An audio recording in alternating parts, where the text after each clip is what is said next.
Hey YouTube, Spider G back here.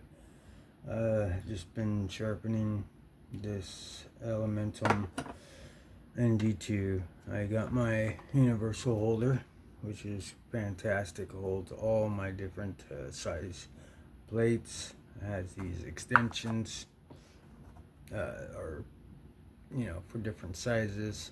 It's pretty cool. It goes on like that. Latches, goes back and forth, and it actually doesn't clamp it down, it just keeps it in place because you can lift it right off, which is great. That's all I need. Just lock it in place. That's the 140. I started on that, and I just went straight to the 600 because your knife should be sharp at the first stone. And then now sometimes I would go to a different grid before that, but I was just following the same, just perfecting my bevel and my burn minimalization. So, and this is the 600, so I'm finishing on this, or I'm not going any higher than this. So just clean all my scratch patterns up, make sure everything's nice and buttoned up.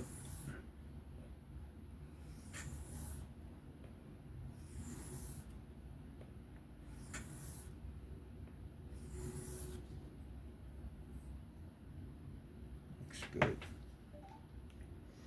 Do a forward pass, no pressure. How easily that burr just flips to the other side. It's fatiguing pretty good. It already has been, but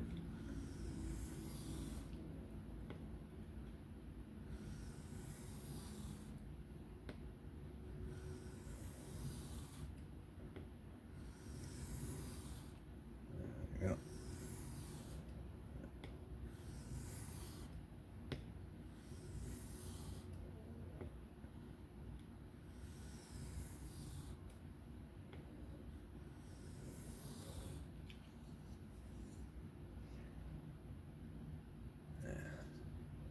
Looks good.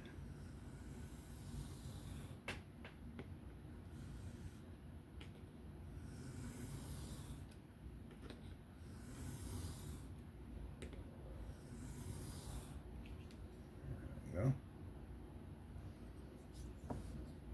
Barely there. Boom. The easier the burr flips to the other side, that's how you know you're pretty much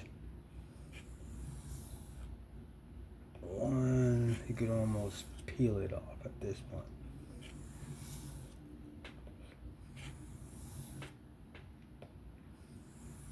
I reapplied my emulsions last night.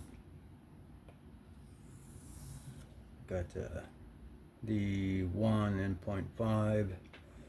We wanted to get the 6 for a little bit tougher burrs. Any remaining burrs, a little bit tougher grip, and then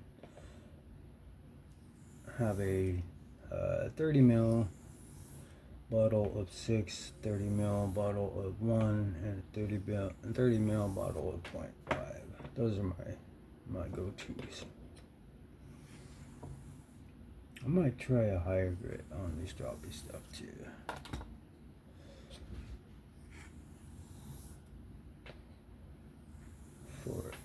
For burr removal as well. I'll try like the high one. I know Jared over there, I think he uses like 9 or something like that. So maybe I should try that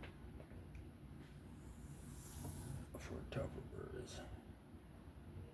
But try out the small bottle first.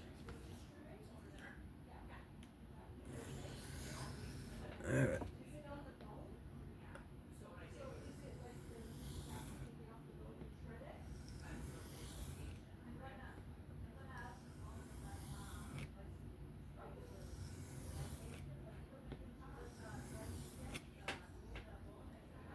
Looks good.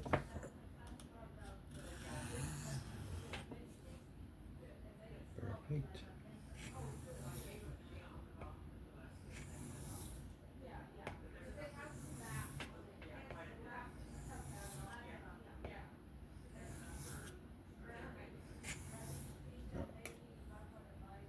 Looking good.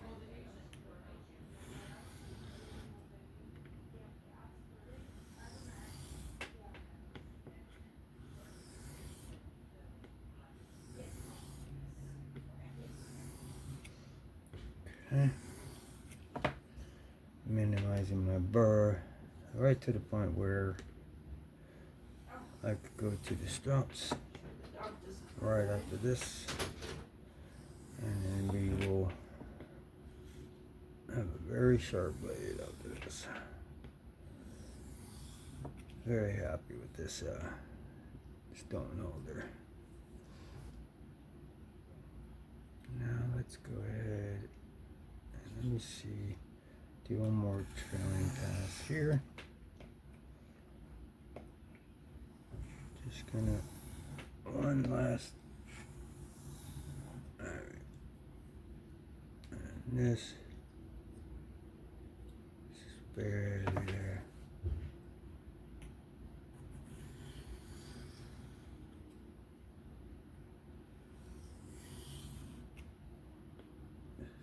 Couple passes on each side. That. Couple passes on this side.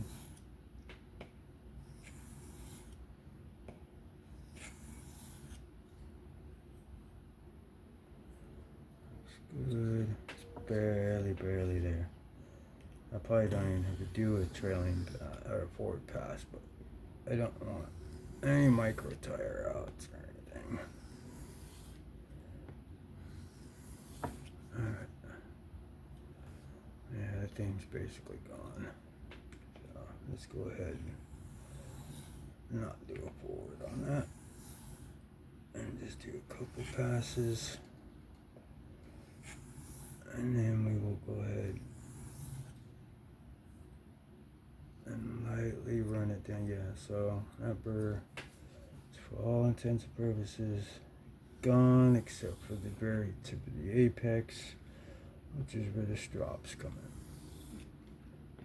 in. Now I could use my ceramic rod to lightly knock off the tip of the apex.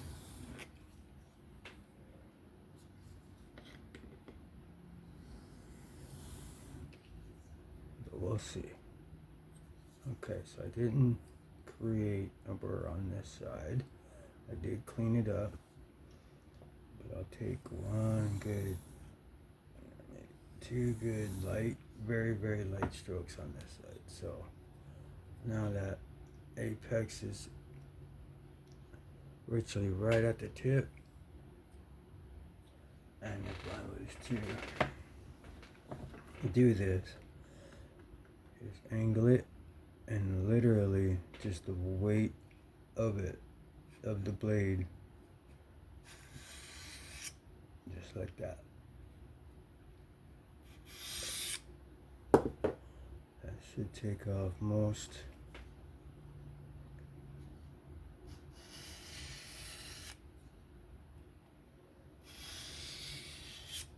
There we go. Okay. It's doing is I didn't want to micro bevel, but what that did was that cleaned up the edge, the very tip of the apex,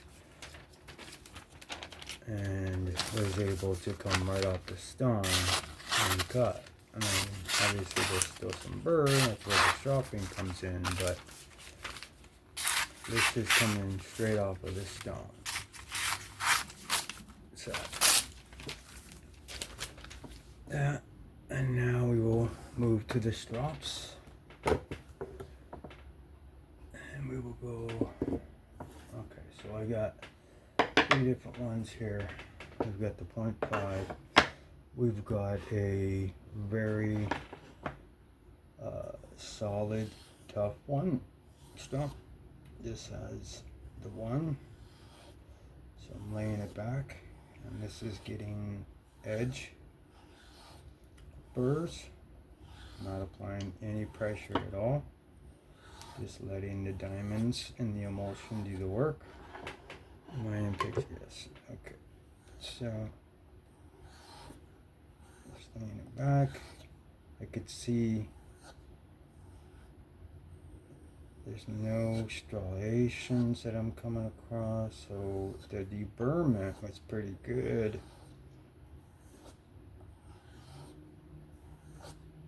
I was having a little bit of trouble there getting it fully deburred, or I was having micro tear outs because I would cut through this really thin paper and then I would feel a little snag, but I wouldn't be able to feel it on my finger nail as I would go up the spine, up the apex to test the edge, but you could certainly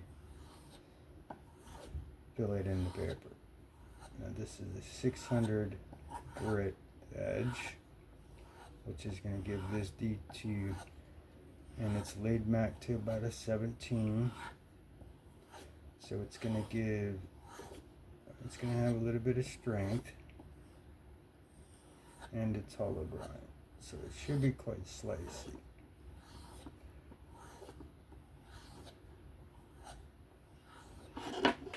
Alright, so that's feeling good.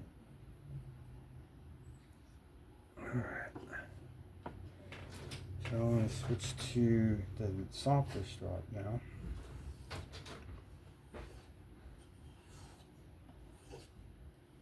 And just keep doing the same thing here.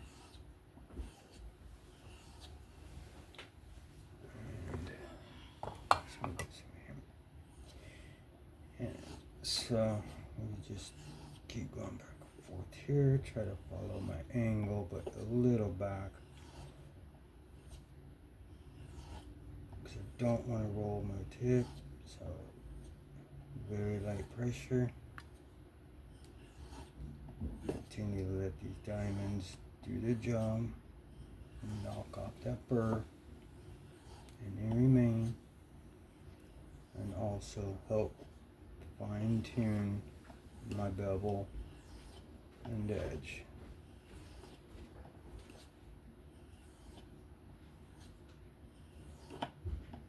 Yeah, that's feeling good. You can see that so far it looks pretty darn good. Can't really tell through the looks good. Okay, so do a couple more here, because at the belly,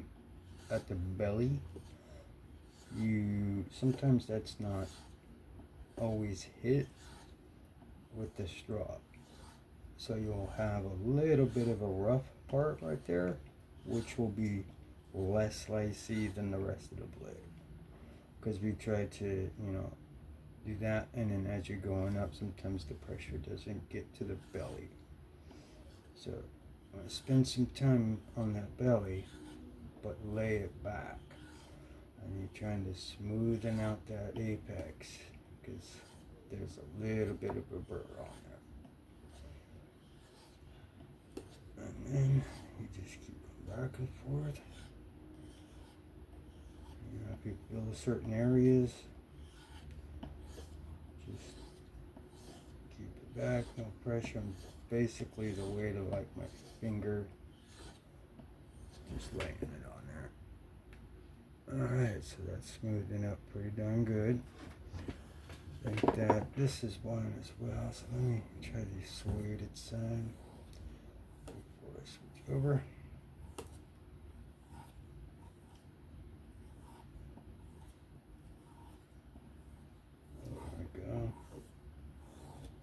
Good. Right. Let's go ahead and wipe some of this burr off. I see leftover burr. It's not stuck to the blade or anything, but I want to get it all off. Alright. So now this is the 0.5. This is the finishing think is really, really good. This actually can make a huge difference from a sharp knife to a super sharp knife. How you go about stropping on the 0.5. It's very, very, very good. The 1 and 0.5 is favorite. And get things super, super sharp. And with the appropriate amount of diamonds that are in these emulsions. Oh yeah, that's sharp.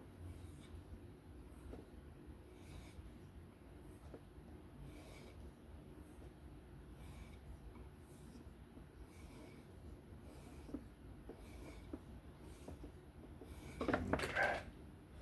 Alright. So not too long.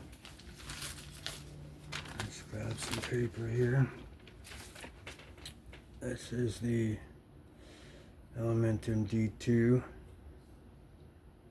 Just did a really, really quick sharpening for me. And looks like it came out pretty good. And, piece of paper here. And it's quite satisfying sometimes when I really focus on getting good edge and you really put in that work and you're really focusing, because it's very therapeutic as well.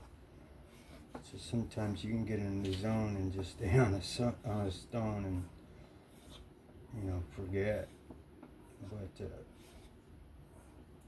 very important that you don't stay on one stone for very long.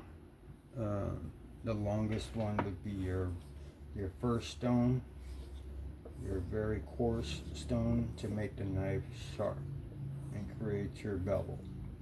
And then the rest is just burr minimalization and refinement of edges of the scratch patterns, mark explorations. Yeah, this thing came out pretty good. And a few more drops and this thing will be absolutely perfect. Because you could feel some things, but for all intents and purposes, on D2, and then things get on the paper. But this is a very coarse edge, or it is a mid-coarse edge. So it's like a working edge, which is great. Very nice.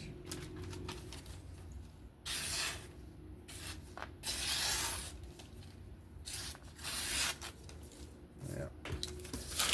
So that was a very good rendition with sharpening. It didn't take me 30 minutes or anything like that. I'm getting a little faster. And especially now that I got this universal stone holder, I mean, everything's just ready to go. Take time on switching stones out.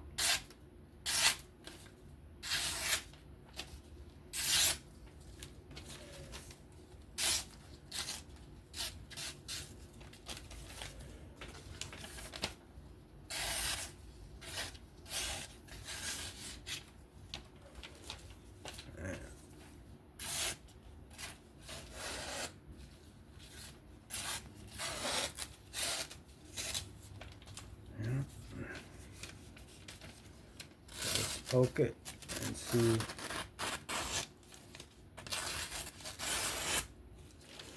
Yeah, so just for all intents and purposes, this one's done. I'm just gonna drop it up a little more, and what that'll do is I'll fine tune it. But then I'll do it for this particular video. I just wanted to do that quick sharpening, the Civivi Elementum, and its hollow grind D2. Very easy, very fun to sharpen. It's pretty cool. So anyway, that was fun. That was therapeutic. I love doing this. I'm always having fun. That's what you gotta make sure you keep that in your head, that you make sure you continue to have fun with this. This is a fun hobby. Not, I mean, you could have complete passion for any hobby, but don't let it consume you. This is a hobby, and just know that there's real life out there as well, and this could become something for somebody. But also, don't forget who you are, and you are a knife person, a knife guy, or a person that is into knives, that is called a knife guy in this EDC community.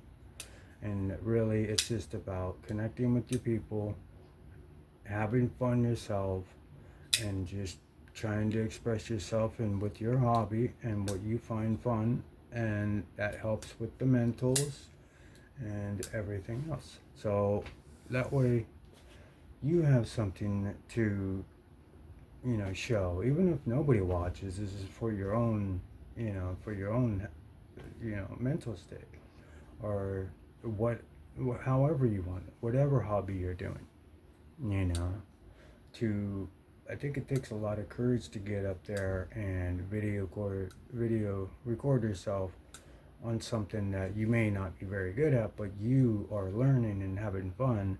So as long as you keep that your eye on that ball, everything else will fall into place. If this is going to be something that's going to turn into a big thing for you, that's not like my angle. If it does, it does. But if it doesn't, I'm not going to sit here and complain about it. And it'll, if it happens, it happens. But if not, then just continue to have fun. And if it takes 10 years, it takes 10 years. But you should still have something going on in life, rather than just just this, and being all depressed about it. Just stay positive. That's why I keep saying, have fun, be safe. That's what it's all about. Have fun, be safe, and just keep your passion up for your hobby, because if it gets to you, it'll take the passion out of it, and then it becomes like work, and then you become resentful about it, and or to people or whatnot, you get a little in your own feelings, which feelings don't belong in a hobby. I mean, passion and all that, yes, but other than that, that'll do it from me. If you found this interesting, please give me a like, sub, comment. Have fun, be safe. I'll catch you on the next one. I'm out. Bye.